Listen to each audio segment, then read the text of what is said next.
أعوذ بالله من الشيطان الرجيم. بسم الله الرحمن الرحيم.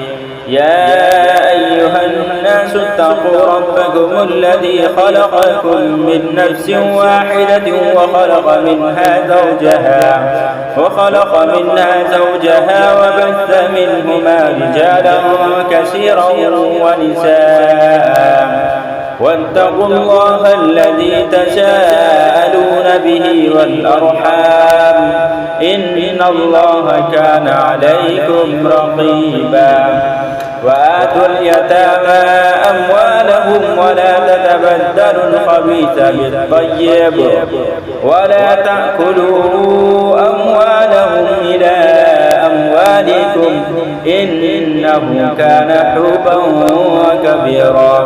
وإن خفتم ألا تقسطوا في اليتامى فانكحوا ما طاب لكم من النساء مثنى وثلاث ورباع. فإن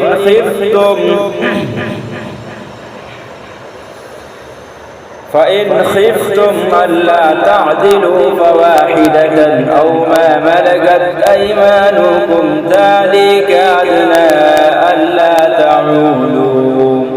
وآتوا النساء صدقاتهن نحلة فإن تبن لكم عن شيء منه نفسا فكلوا هنيئا مريئا.